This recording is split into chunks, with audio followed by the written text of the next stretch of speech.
we've had this impact of inflation and interest rates. It's maybe not all bad news. I would say the fundamentals of the economy are actually quite good, and they have been. It's a cycle. It changes. We will see things normalize.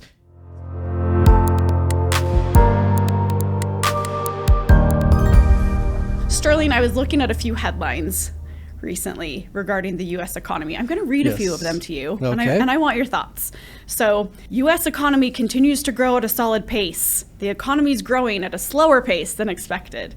The economy's booming. The economy's strong despite inflation. What are your thoughts as I read through those? That's what the economists are like right now. You know, they give you so many different stories. Well, I've always complained about a two-handed economist because they always say, on one hand it's this way, on the other hand it's this way. It's like, just tell me what it's going to be. Yeah. You know, it's like kind of like the weatherman. I want to know what the weather is going to be. I don't want to go out with my bathing suit if it's going to be raining. So, right. And that's where people are right now, is they don't know whether with a bathing suit or they need a really good coat right now, because it's not feeling like it's a booming economy right now. Yeah. But at the same time, the economy isn't that bad. Now, is it great? No. What's happened right now is you have interest rates that went up faster than ever before. We've never seen interest rates go up so quickly. And that's because inflation was so high. There was so much stimulus related to COVID that created an inflationary pressure in our economy. That combined with shortages just was a recipe for disaster. So here we are paying the price with higher cost of everything to slow down the purchases. What they did, of course, they raised the interest rates up really, really high in addition to inflation. Wow, what a combination. We had people who had some of the variable rate loans, particularly credit cards and some home equity lines and other lines like that their payments doubled, tripled, and even more than that. It was a real eye-opener. And it's hit the people really hard that way. But it's not the end of the world, and it will change.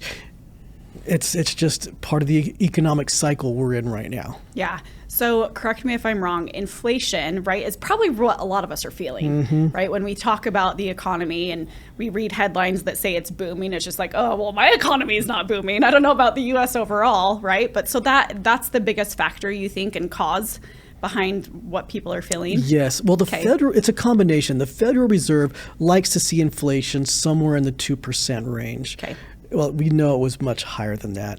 And I felt a lot higher than they were actually reporting based upon the price when I go to the grocery store. So prices went up a lot.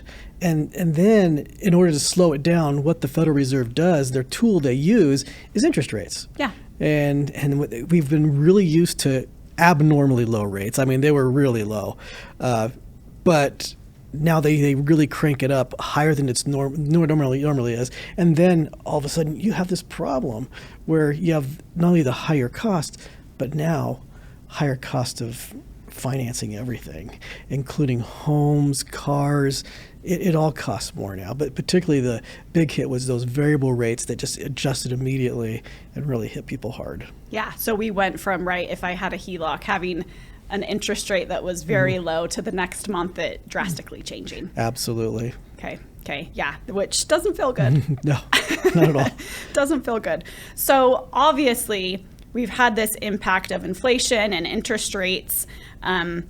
What would you say as far as it's maybe not all bad news? I would say the fundamentals of the economy are actually quite good, and they have been. Okay. And And that's why we're still seeing rates being high, because people are still spending, they're still employed. We have a really low, relatively low unemployment rate. Yeah. Particularly if you go to some of the states that we're located in, Utah, Idaho, they're really low unemployment rates. So people are employed, they're still earning a decent income, and they're spending very healthy. Yeah. So those are if you look at the economy, when you look at recessionary pressures, consumer spending is a big factor in that. And we're seeing a lot of spending right now. Okay, so we're still spending even though interest rates are high. The problem is we're probably spending more than we should, given the current situation. I think people are you're seeing the debt levels increase, Okay. and that's going to create additional pressure, financial pressure. And we're seeing that right now with delinquencies and bankruptcies on the rise, as people perhaps are realizing, yeah, I probably shouldn't have had that much fun. But after, being cooped up, hey, let's go travel. Let's have fun. Yeah, I love that. Well, and high interest rates, right? Obviously, we're going to pay more for the loans we have, but there's a flip side to that too, right? Yes. I'd say, and this probably won't make people very happy, but the interest rates we are paying on some of our car loans and home loans are really not that bad. They're actually, if you look at the historical, if you look at the last 15 years, which people are used to, it's higher. It's high. Yeah. But if you look at a longer period of time, it wasn't that unusual to have a 7-8% home loan or a car loan. Because I remember we had a 6% still on car loans a while back, and we had lines out the door trying to get that. And it's like, well, now they more like throw rocks at you instead of, but what I'm saying is rates aren't that bad. And for those that are savers, finally they're getting a return, but the borrowers are feeling the impact. So opportunity to save. Mm-hmm. Yeah, Right? it's a great opportunity to save. Okay. Absolutely. What are some tips on how we're going to weather this storm? Obviously, try not to overspend on your variable rates, maybe. Yes. What are your thoughts? I think just be careful with the variable rates. Just be cautious on those type of borrowings, making sure that we're prudent. It's as far as homes, I'm one that says if you can afford the home, go for it. Don't wait, because when interest rates do come down, guess what? So the price will go up. So I'm saying the best time to buy a home is probably now, unfortunately. But just be prudent in how you go into debt. There's other things you can do also to help manage expenses. One of those I think is a big one. Right now there's so many subscriptions. I look at my credit card and there's subscriptions for everything. It's easy to let them get away from you. I had an example where I had one of those channels, those premium channels you pay for, and I don't know why you do that, but I was noticing it come across, and I get alerts every time. So I'd recommend get alerts if you can, because it's wonderful to know what's hitting your credit card. But I noticed it hitting twice. I said, well, that's kind of strange. I looked into it, and sure enough, I was being charged twice. So I contacted them, and I said, well, why am I being charged twice? And they found the error and fixed it. Didn't necessarily give me the money back, but they fixed it. Yeah. But you have to be vigilant and watch it. If you don't need some subscriptions, get rid of them. I did that with one of my more expensive TV purchases. It's gone and saved me a fair amount of money. Yeah. And then also you'll notice they'll adjust costs. They'll give you an introductory rate, and then all of a sudden it's twice higher. as much. Yeah. And it's like, well, maybe I don't need it that bad. So I'd be vigilant on subscriptions. I think that's no way to save quite a bit of money. I love that. And set up alerts. Alerts. I love alerts. I'm a big fan. It's saved me more than once. I was once sitting there with my wife doing my email, and all of a sudden a text come in, or I guess it was one of the alerts came in and said, hey, you're purchasing this something at some sports good. I said, this is your credit card number. You purchasing something at a sports goods store? Because she's right there. It's like, well, no. It come to find out somebody had gotten her a card number and was purchasing a Yeti. If you don't, a Yeti cooler, they're pretty expensive. Yeah, I was thinking, those are nice. Yeah. But guess what? They didn't get their Yeti because I was able to stop it right there. I was able to go on the app, turn off her card, call in to Mountain America Fraud, got it resolved right away. And by the way, the crook didn't get their Yeti, so they were upset. Yeah, that's fair. That's fair. Well, that's good news. Yes. But alerts allowed you to do that. Yes. Okay. And so that's another way to a big save. fan of alerts. Okay, I love that. So we're going to obviously track our subscriptions, pay attention to those, set up those account alerts.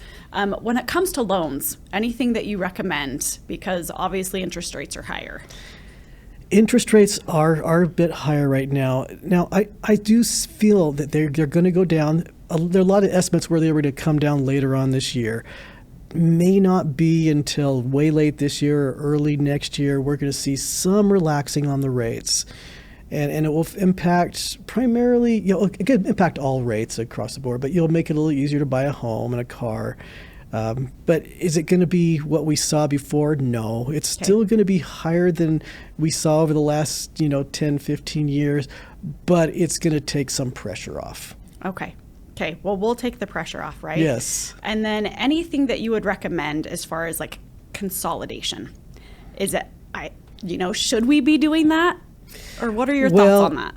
I'm a big fan of fixing your costs if you can. Okay. As far as if you can get a fixed rate and it's a reasonable fixed rate, it's usually better long term than a variable rate that has some risk associated with that variability, particularly right now, where there's a prime example of that. Yeah. Of course, right now, probably it's only going to go down, so it's probably not that big of a deal. But I'm a big fan of doing that. But as far as, consolidating into maybe a car or a home, I do it, but I always add a bit of caution. Your home is not an ATM, so don't use your credit card, charge it up, and refinance on your home, because you want to be able to own that home at some point in time. So yes, get yourself on good financial footing, but no, don't use it as an ATM. Yeah, if that makes sense. Absolutely, it does. That's really, really good advice. Another thing I came across recently that I wanted to ask you about, I actually saw one of our leaders of our government recommend, hey, take out a HELOC to help pay for your kids' education. What are your thoughts on that? There are better sources to pay for an education. Okay. There are all kinds of tremendous scholarship opportunities, and you don't have to be a stellar scholar in order to get some of these scholarships. Yeah. It's based upon needs, some of them. Some it's not. Some it's based upon being a good student. Some it's not. Some it's by what you're going into, as far as what field you're interested in. There's so many scholarships. Also, there's so many grants and opportunities from the federal government you can get. I'd look at those sources before I'd put it onto a HELOC if I can avoid that. Just a personal thing, but I'm okay with debt for education. I had to go into debt to pay for my education, and it's paid many dividends. But it was hard paying it off those first 10 years. Yes. Yeah. So, but I got through it, paid it off, big fan of education. Okay with debt, but just be really careful on the variable rate part of that. Okay, yeah. Watch that variable rate. Yes. That's what I keep hearing from you. Yes. Okay. Can, as we're feeling this inflation, as we're feeling these higher rates, can rewards programs help at all? Yes. Rewards points are a big one. My son graduating from high school, wanted to go on a trip. Guess who paid for that trip? I would imagine maybe not your son. Well, no.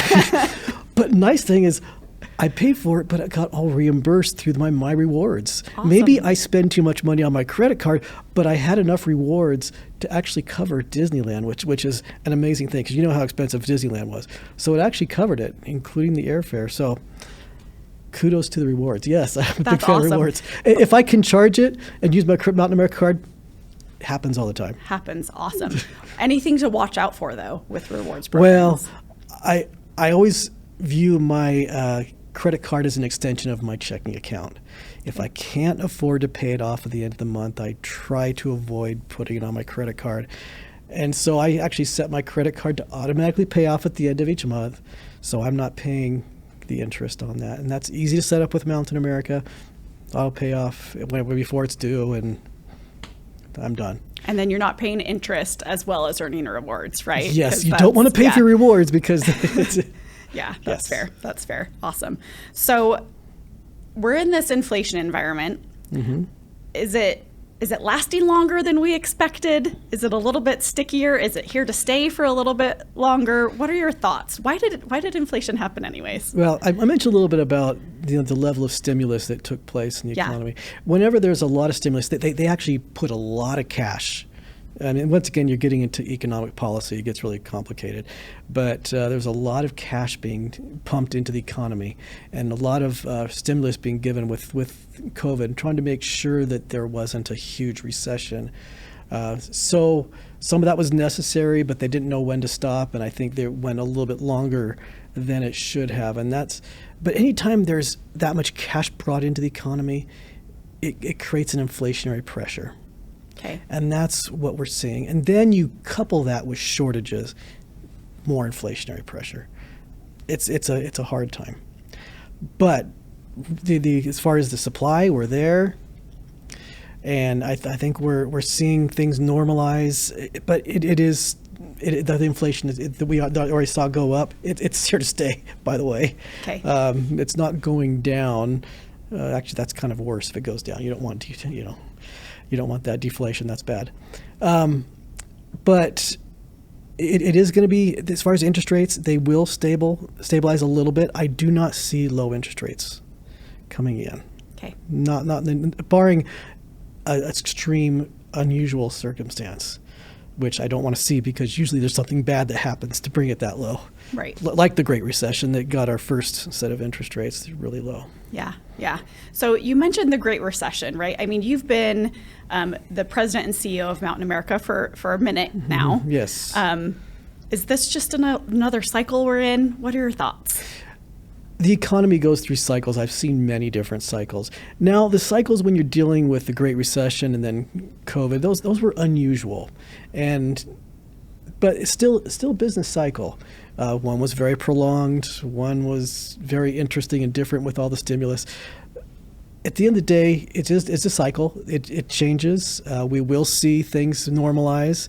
It's going to take a little while. Like I said, probably the end of this year, early next year, before we see interest rates come down. Right now, cash is really restricted through the Federal Reserve. They've reduced the cash supply considerably, and also with the interest rates being higher, those are the two tools they have, and they are using them aggressively. Put it that way. Okay, fair enough. Fair enough. So for all of us out there that maybe, hey, we're feeling the higher interest rate, especially on maybe some of our variable debt, we're feeling that inflation. Any recommendations that you have for those folks? Like, do we need to be, checking our account so often, doing financial check-ins? What are your thoughts? Anytime you have any questions, I would certainly visit a professional just to ask, hey, am I on the right track? It's always nice to know, and it's not just with retirement, but certainly with retirement. And the sooner the better with that, because it's nice to give you a lot. I mean, you say, well, I'm not retiring, I'm only 20 or 30. That's the best time to ask, am I on track, or what should be my plan going forward? So yes, I'd always recommend checking in. We have professionals at Mountain America that can easily take care of your needs, visit with you, and just give you some tips and tricks just to avoid the pitfalls that can happen in any financial life. Yeah, I love that. Well, and you mentioned too your subscriptions, right? Paying attention to your accounts. Yes, absolutely. How often should I be doing that? I mean, you said regularly. What is regularly to you? Well, with alerts, it happens as it happens. Yeah, that's really true. regular. Yeah. I check in at least monthly, personally. Okay. I make sure beyond the normal, alerts and whatnot. I make sure that I'm on track every time, each month. At the beginning of each month, I kind of do a quick assessment. It doesn't take a long time. I use a spreadsheet, and it probably takes me, maybe 5-10 minutes to say, okay, this is what I anticipated. This is where I am. This is where I project to be, even 5 months down the road. Am I on track? And it's pretty easy to tell. And I'd recommend doing it at least monthly, just to really make sure there's no surprises that come along, because they can come up pretty quickly. Yeah, those surprises happen, right? Yeah, I talk about unexpected expense. I talk to my kids. I have a couple of married kids, and when I'm helping them with their budget usually before or when they're just barely getting married, and I always say, all right, the unexpected expenses, don't underfund that, because I find that most of my month is with unexpected expenses. So I would just be very generous with that category. Yeah, that's fair, right? Is that our emergency fund, or is it in could addition? I think an emergency fund, but you could say, well, car problems, health problems, maybe with my daughter, the dog needs to go to the vet. I mean, it's not as if you have health insurance to cover that. Maybe you should, but there's a lot of things that come in that just you aren't expecting. So, Sterling, are you telling me I have to have a budget? Is this something I just can't get away from? Over the years, I've done budgeting in various different ways. Yeah. There are, software programs you can use where you have every category. I've heard of the envelope approach where you put your expenses into an envelope and only spend that amount. I'm at the point now where I don't have that much time to do things. But I have a really good idea of how much is a normal month for spending. And what I use is a spreadsheet. It's pretty basic. It's just every day of the month, what I have coming in and what I should have going out. And it's more of a cash flow approach than a true budget. But in it is built, of course, a budget, because I know this is how much I have to spend for these different categories. And I find it works well because I'm able to easily project out. And with that, I'm able to say, okay, and I know, for example, when my property taxes are due, when when I'm going to have and my insurance payments come, when I have to pay taxes. No, I didn't get a tax return. So when I have to pay my taxes, and so all these pieces you have, but then you have all your payroll coming in too, and other income. So I have all them mapped out, and by the way, I have it when my credit card is going to be paid off, which I always budget to pay that off, because what's nice is you can charge all during the month, and then at the end of the month, you know what you have to pay at the end of the next month. It's perfect. Yeah. And so I can budget that appropriately. And usually that's where my problems occur. My unexpected expenses end up on my credit card, and I have to adjust that amount. So I want to look for my long-term goals. This is what I want to achieve, and I have each month is a column, and so I can easily look at it and say, hey, in 5 months, if I continue on this trajectory, I'm going to have a negative balance. Or so in advance of when there's a problem, not, oh, I'm out of money. So right. That's the key, is have a plan. And I don't, there's a lot of ways of doing it. My cash flow approach works for me. It doesn't work for everybody. The envelope approach is a much better way of doing things. And some, maybe tracking every expense is much superior. I think the main thing is do something. Don't leave it to guesswork. You should know a couple months in advance where you should be a ways out there. Just a heads up to know, maybe I need to change the way I'm doing things. Maybe I need to cut expenses somehow. But without that warning, it's really hard to react quickly. Yeah. And I find a lot of people just get into trouble. And once again, I can't stress enough, have a good emergency fund. It doesn't have to be a huge amount, and you don't have to save it up overnight, even if it's just saving up, $10, $20 a month. I mean, just something.